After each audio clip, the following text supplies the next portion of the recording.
green board, green board, green board.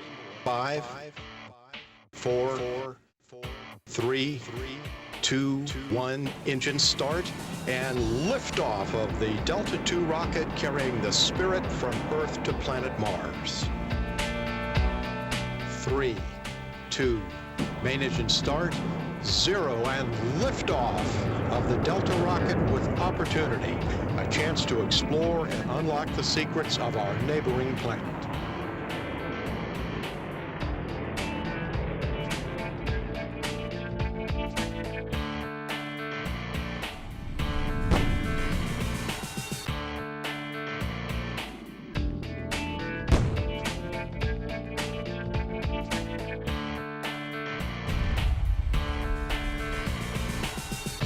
We're on Mars, everybody.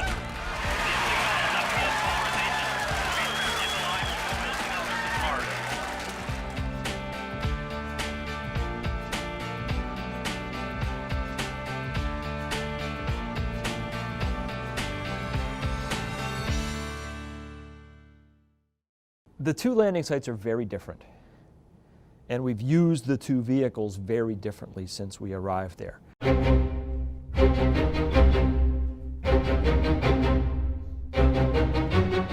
Opportunity's landing site is smooth and flat. You can drive for miles. It's all very easy. Spirit's landing site is very rugged, very rocky. Moving around is much more difficult. A Spirit's landing site is at a higher latitude, so the winters are much more severe, and so coaxing that vehicle through a cold, dark Martian winter is a much tougher job than it is for Opportunity. Now, they are well named. Opportunity really has been incredibly opportunistic and lucky. It basically found water from its lander. It's been able to do all kinds of things because it was lucky.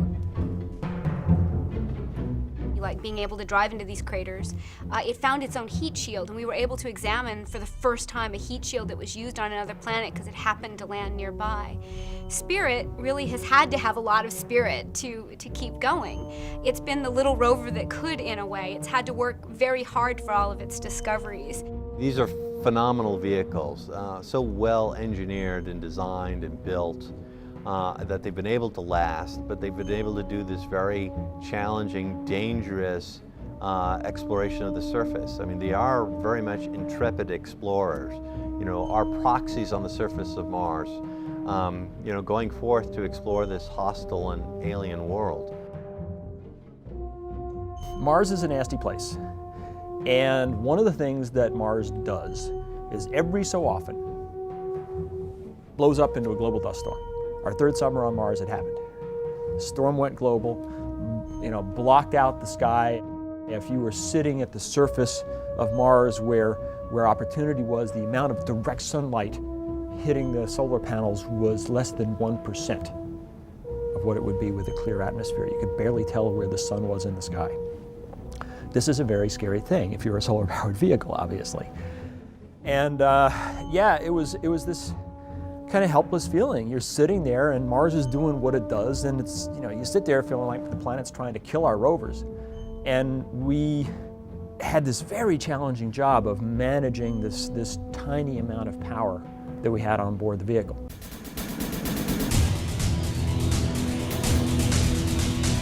The bad wheel on Spirit has been both a curse and, as it turns out, a blessing.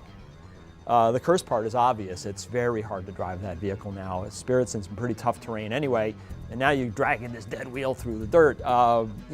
10 meters is a really good day for Spirit these days. But it's had a wonderful silver lining. These trenches that she was digging, that just sort of naturally happened by dragging a wheel through the dirt, had these bright patches at the bottom. Some of those patches turn out to have a very high, like 90% silica content. And the way you get a high 90% silica content is lots of water activity. So by dragging Spirit's broken wheel around, she actually turned up some of the best evidence we found of water on either vehicle so far on Mars.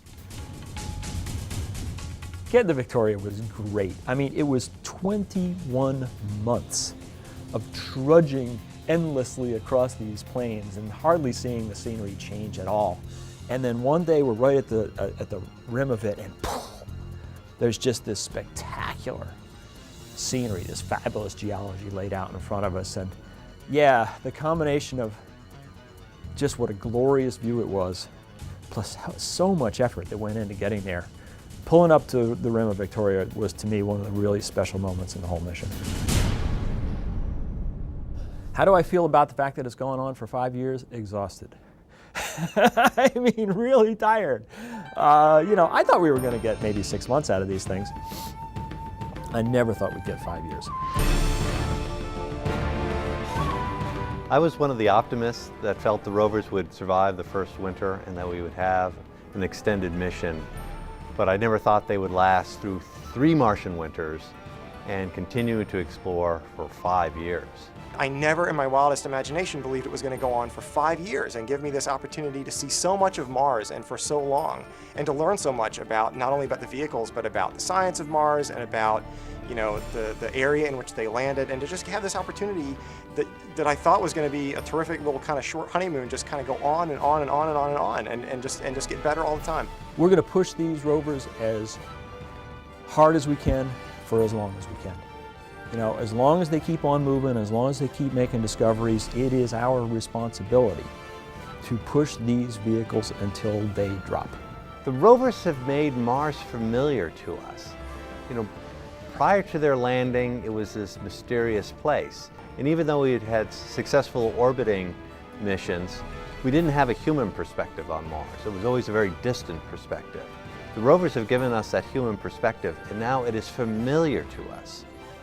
Mars is such a complicated place, and these are such capable vehicles, that there will never come a time when we're done. Regardless of when this mission ends, whether it's tomorrow or 5 years from now, there's always going to be some wonderful, tantalizing thing just beyond our reach that we didn't quite get to.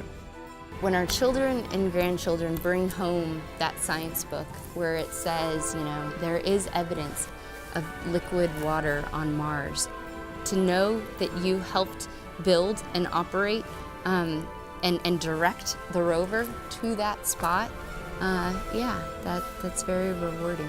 We're tired, but there's just nothing more fun than getting up in the morning and going to work and, you know, seeing something nobody's ever seen before, and then deciding, you know, all of us sit down together today on this planet to decide what's going to happen tomorrow on that planet. I mean, that's fun.